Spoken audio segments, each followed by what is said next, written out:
Салом дӯстони азиз, хуш омадед ба канали оиlaviy мо. субҳи ҳамаатон ба хайру шодӣ бошад. чӣ хеле ки мебинед, мо субҳона карда истодаем ба мо иштиҳои том ва ба он касоне ки субҳона карда истоданд ба онҳо низ. чӣ хеле ки мебинед, дар ин ҷо шир, об, як лошкаи на он қадар пур шакар, як чайная ложка пур намак ва дрож. акнун ҳамаашро омехта кардам. озир равған меандозам ва бо орд хамири фатиро мешӯрам. баъд аз он нишон медиҳам ки чӣ хел нонҳоро чӣ хеле ки дар зодрӯзи духтарам буд ва духтарҳо пурсиданд ки нишон диҳед. худо хоҳад озир нишон медиҳам ки чӣ хел ҳамон нонҳоро мепазем. чӣ хеле ки мебинед, орду равғанашро низ андохтам. акнун ҳамаашро омехта мекунем.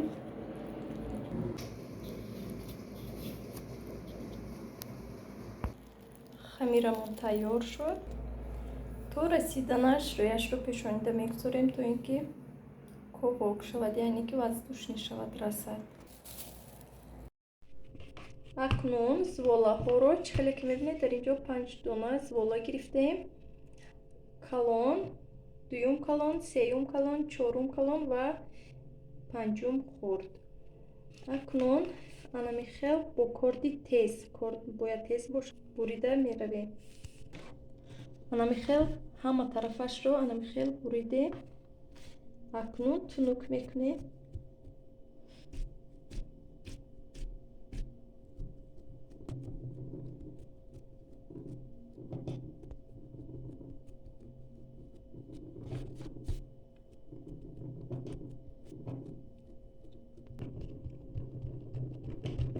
анамихел калонияшро тунук кардем. акнун пар мезанем. ин парзана ки ман аз чи аст 2-3 сол пеш симак гирифта будем барои чи дег шустан. анамихел ҳамон симакашро ки ҷудо кардем, дидам ки ин анамихел нонпарзанак мешудааст. барои ҳамин озир чӣ қадар 2 сол шуд, 3 сол шуд ки истифода мебарам. шумо ҳам метавонед ҳамихел симак хариду чӣ хеле ки дар Россия камёфт аст, аминашро гирифта истифода баред. ана яктоашро шудем парзада. ҳозир тухм мемолем ва мепазем. як дона зардии тухмро бо як қошиқи калон шир ҳамроҳ карда анамихел бо ҳам омехта мекунем ва дар рӯи фатирамон мемолем. чӣ хеле ки мебинед, рӯяшро тухмро молида тамом кардем. акнун мепазем дуюмашро низ анамихел чӣ хеле ки мо якум нонамонро кардем ё яки фатирамонро, дуюмашро низ анамихел мекунем. кам таракак тунук мекунем, бисёр не. баъд анамихел то охира бо корди тез бурида рафтан мегирем. буридем. акнун боз ҳам инашро ҳам тунук мекунем ва пар мезанем.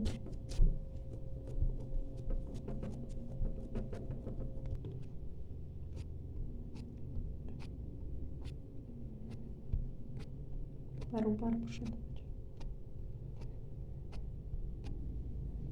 чӣ хеле ки мебинед, якта нонамон тайёр шуд. як дона фатирамон ё ин ки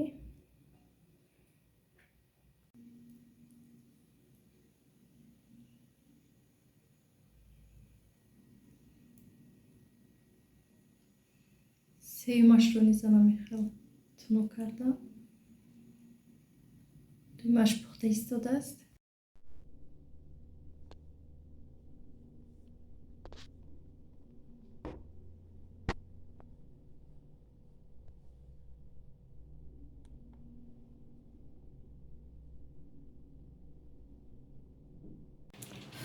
чӣ хеле ки мебинед, имрӯз табоқи анамихе атласӣ харидем. худо шукр табоқи миллиамон.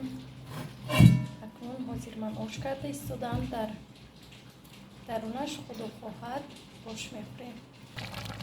در اینجا کوزه برنج رو دم می‌پردیم. چخلی که می‌بینید در طبق نو خوش رو کشیدم. و همه اون کسانی که خورده ایستادن اشتهایتون و ما نیز اشتهایتون.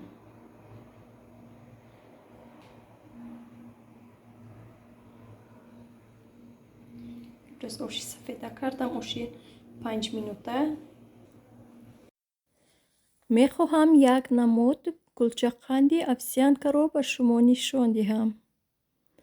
برای کلچه‌قند ما 4 دانه تخم، 450 گرم شکر، 1 چای ложка сода یا اینکه رستخلی تیل، 500 گرم مارگارین. همه همین محصولات ها رو با میکسر اول با скорости آهسته و بعدا با скорости سخت 7-10 دقیقه لط میزنیم و به ظرف دیگر 250 گرم آرد و 375 یا 76 گرم سوخاری، یعنی که سوخاری از نان تیار کرده شده رو قیمه کرده و مویز 250 گرم. همه این محصولات ها رو با هم آمیخته کرده خمیر سوست تیار میکنیم، یعنی خمیر خودش سوست میشود و با پرچتکی، یعنی که پرچتکی پوشیده از خمیر کلوچه ها تیار کرده به درونی овсянка تر کرده، یعنی مولیده و تفدان به درجه 160 گرادوس 10-20 دقیقه میپزیم. با به تفدان خودتان نگاه کنید، به حد پیچنی با لذت است و فایده آور است. این البته پرسیکالون است، شما میتوانید نیم تاش رو تیار کنید از این محصولات ها.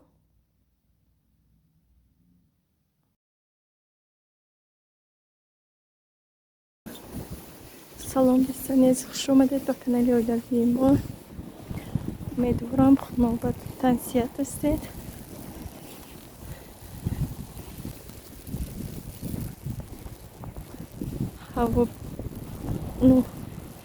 هوا خنک نیست و به حد برف بسیار باریده ایستاده است و من با دخترم به مغازین رفته ایستادیم برای آب و برای دخترم خود میخریم و میبینیم که یک چیزی در کار باشد شما میگیریم، یک چیزی که در کار باشد همه راه عجایب، همه جا برف پوش.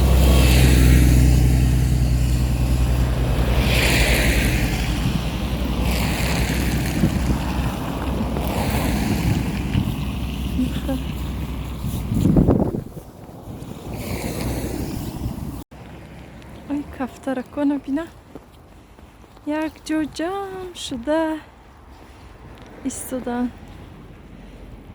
چه خیلی زیبا.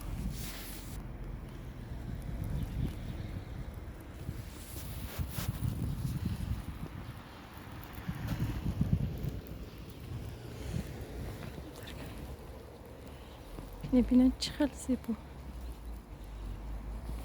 خب بکک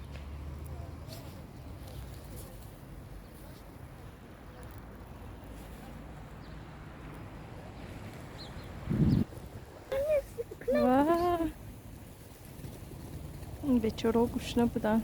یکان چی ناوردم، یکان چی خریده تیم یازی.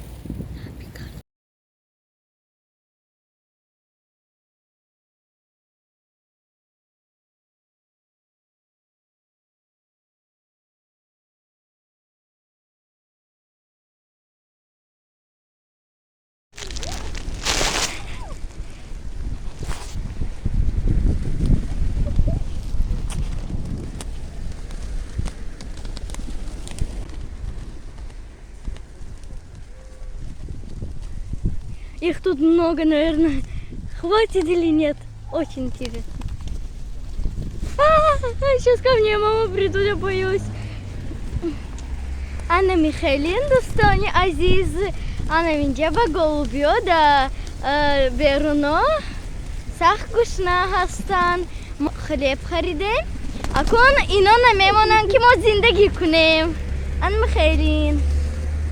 Голубя намашем голубь. Вот из этого голодный голубь. Голубь не просто так назвали, потому что он голодный. Вот. Они могут кусаться, тогда я боюсь и хочу убежать.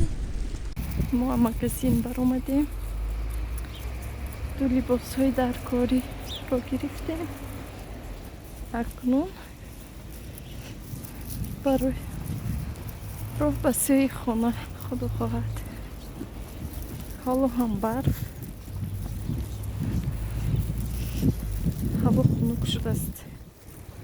ما магазин در اومدیم هوا خنک شده است. ما از остановка میریم.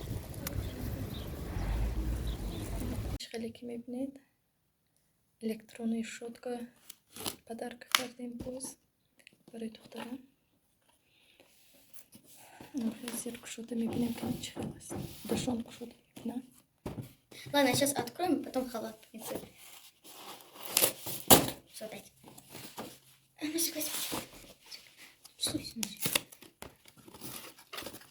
Потом посмотрим, что будет красивее. Нет, с другой стороны, с другой, да с другой. Bismillahirrahmanirrahim. Kan ibine çıkar. Bismillahirrahmanirrahim. Просто выходит.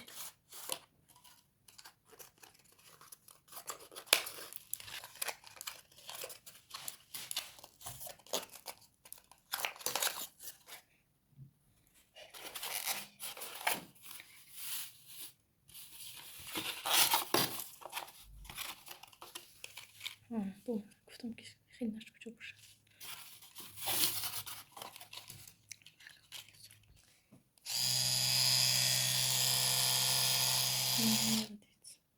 Насип куда ты рисуй нас. Таймер где? Оно само выключится, когда таймер закончится.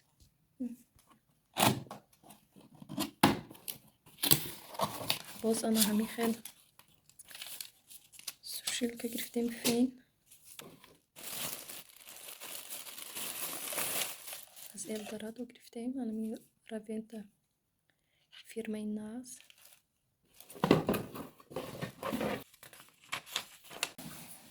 همین معقول شده از شما گرفتم.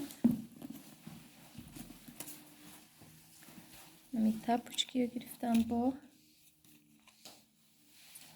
букани.